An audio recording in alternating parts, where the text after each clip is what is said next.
What's up, everybody? It's your favorite show, Get a Bucket. I'm your host, Trey, and as usual, I hope you're all having a wonderful, wonderful day. Now, today we're going to talk about the NBA season after the All-Star game. Because, well, you got to expect there to be a little change up, right? Like, we back to watching the NBA be a little bit more exciting. Plus, not to mention, with the All-Star games happening the way it did, I think we might get to see a little bit more energy and effort from these NBA players. Remember, Wemby and Ant-Man set the tone. So with that being said, let's talk about what are we to expect as fans of the NBA going forward. So we got here, right, that urgency switch flips, okay? Like before the break, teams are still experimenting, right? Like you got rotations are a little more fluid. Coaches are testing out combinations. Front offices are evaluating. Some veterans are conserving energy for the long haul. Remember, we got things like the trade deadline that's occurring. So rosters are still going to be changing over the season before the All-Star break. But once the All-Star festivities are over, there's no more hiding. You're either in the playoff picture fighting for position or realizing you're about to be out of the playoff picture. It's that simple. The standings start to tighten, the margins shrink. Suddenly every game has real implications. Home court advantage, avoiding the play-in tournament, securing a top 6 seed, catching the team ahead of you, or staying out of that lottery race. Players feel it, coaches feel it, and most importantly, the fans feel it. Like that urgency translates to directly being on the floor. Defensive intensity picks up.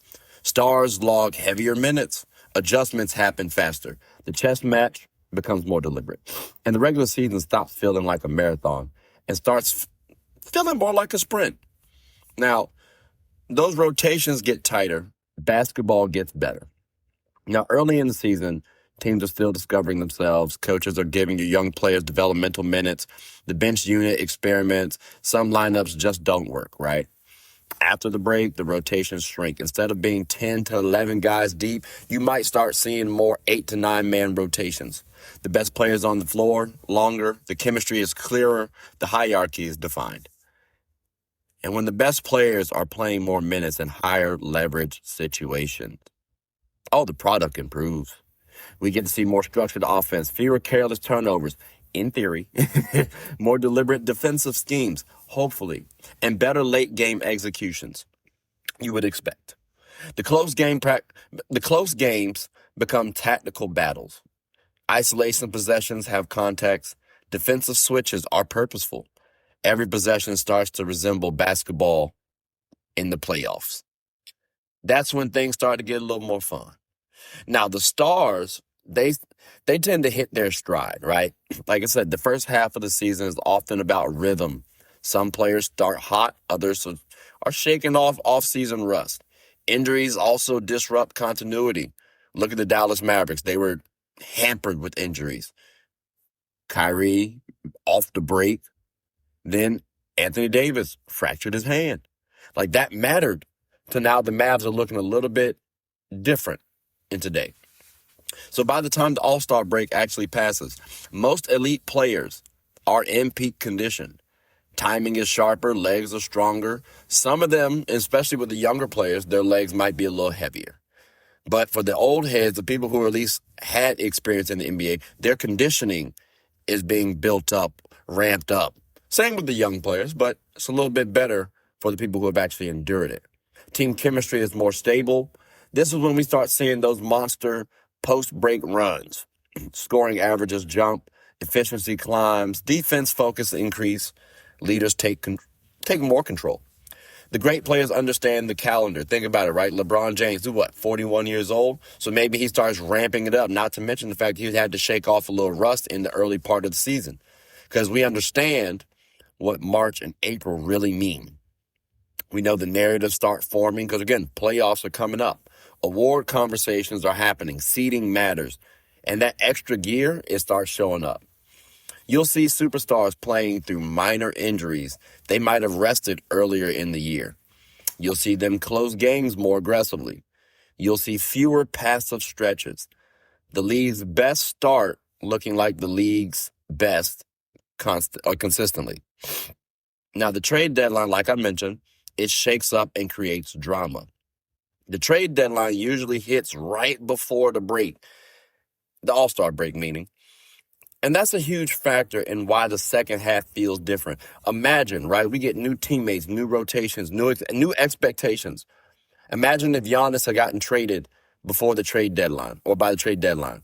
We would have had a entire different vantage point of the NBA season going into the playoffs because it's a new team, new rotations, new expectations. Contenders usually are adding missing pieces. Playoff hopefuls make a push. Rebuilding teams pivot towards development. Or you even have a team who's trying to figure some things out, like, again, the Bucks with Giannis. Let's sit them down. Let's try to, quote-unquote, tank, right? And see what we can do the following season. And all of this just creates additional storylines. How quickly can a new star integrate? Will the newly formed duo or duos click? Might even have a trio nowadays. Did a contender give up too much depth? Can a young player thrive with expanded opportunity? Every major trade shifts the balance of power, sometimes a little subtle, sometimes dramatically. And because there's limited time left in the season, there's urgency in figuring it out fast. The margin for error usually shrinks. Now, we got to factor in, too, the play-in tournament effect, because this is one of the biggest reasons why post the All-Star stretch, there have been improvements in recent years, whether we want to admit it or not, right? I don't necessarily like the play-in format per se. I didn't like it. I thought it took away from the playoffs. It took a little bit away from the regular season. But sometimes it can be beneficial because, again, before it existed, teams around that 9th and 10th seed would often drift into irrelevance, especially late in the season. Now, those spots matter. Remember Trae Young on the Hawks. They were, and now I'm thinking about it, Jimmy on the daggone Heat. Usually they would be in those play-in realms, and they would make things a little bit tricky for those playoff teams. So again, those teams sitting in that 9th and 10th spot, right? You're in striking distance from the playoff teams. A team sitting in 10th place in March isn't done. They're one hot streak away from extending their season. That does add a layer of competition, which raises the floor of the league's intensity. So I do understand the appeal by the NBA and by some of the NBA fans. Now, the defensive identity becomes clear. Defense is usually the last thing to stabilize during a season. Early on, communication issues happen. Switching schemes aren't really crisp. Help rotations are late. And after months of playing together, defensive systems solidify. Teams usually know their coverages. Players understand tendencies. Weak links are identified and targeted or protected. You'll start noticing better transition defense, more disciplined closeouts, cleaner rotations, smarter foul management. The game slows down strategically. Coaches lean into their defensive identity. And in tight games, that's often the difference. The result? More physical playoff-style basketball. And again, this is after the All-Star game. Keep in mind, too, the All-Star game showcased a little bit more tenacity, a little bit more effort.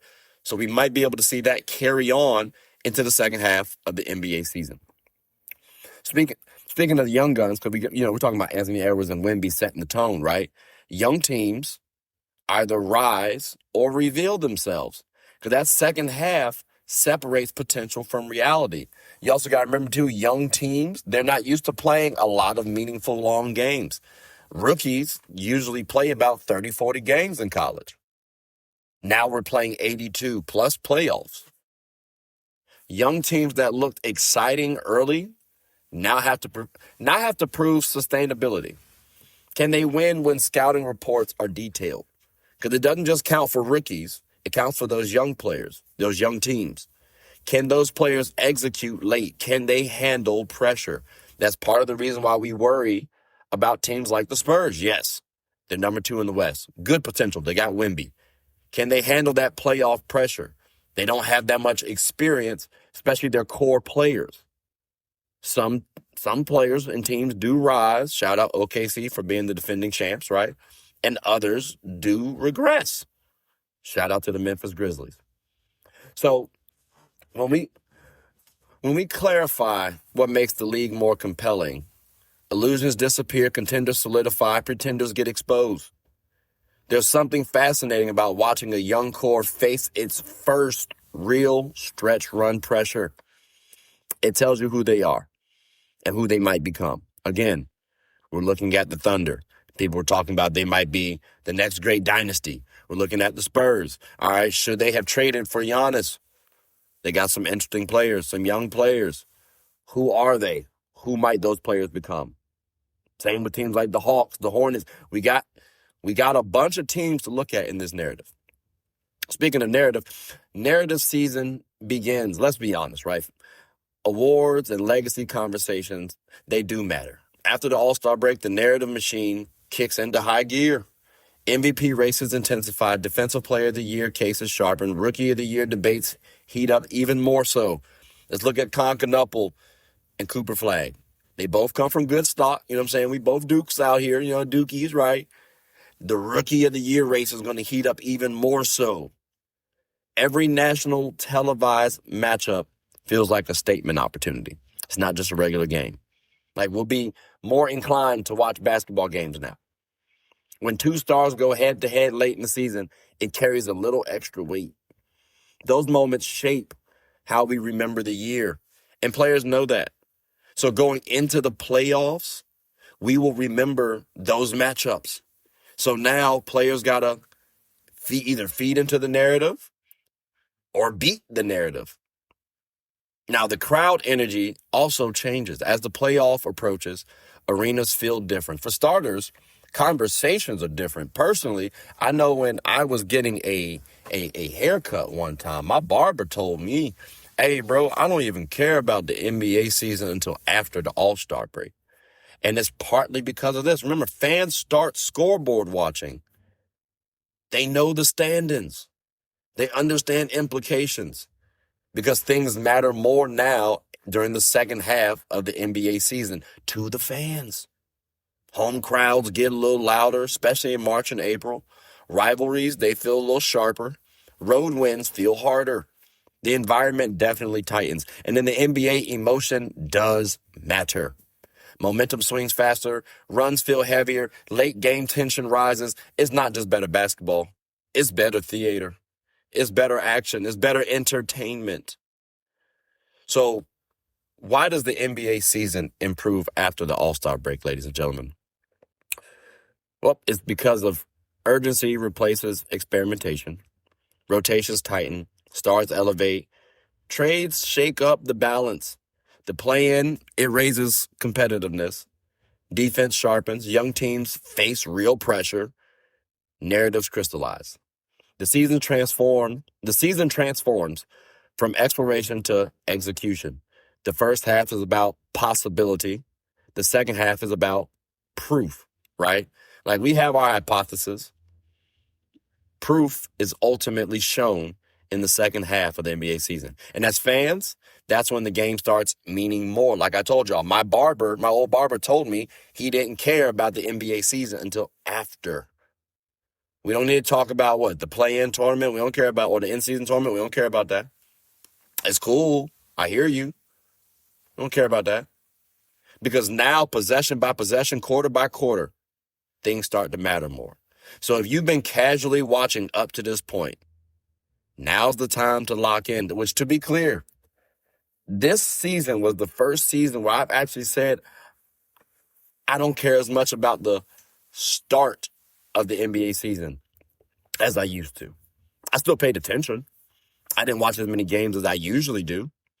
But again, I paid attention because now I'm expecting to lock in a little bit more because the games matter more. Also, playoffs are coming up. So I'm expecting players to put a little bit more effort and energy into the game. Remember, the young guns, Wemby, Ant, They're setting that tone. So I'm assuming it's going to carry on to the second half of the season, which it usually does, but hopefully it gets amped up even more so. Because from here on out, the road to the playoff begins to narrow. And only the strongest teams handle that pressure. So, ladies and gentlemen, boys and girls, I say all this to say, welcome to the second half of the NBA season. And I hope that you all get to enjoy some entertainment the way I'm expecting entertainment to be had. And if it doesn't form out that way, I'm going to be very disappointed because I saw the effort from the young guns. I'm seeing the effort in history be amped up a little bit more in the second half. So hopefully history holds out. But ladies and gentlemen, boys and girls, thank you all for listening. I greatly do appreciate it. That is it for today's episode. If you enjoyed this breakdown, make sure to subscribe, comment, tell anyone who's anyone about the show. My name is Trey. I'm the host of Get a Bucket. Hope you all are having a good one. Take care.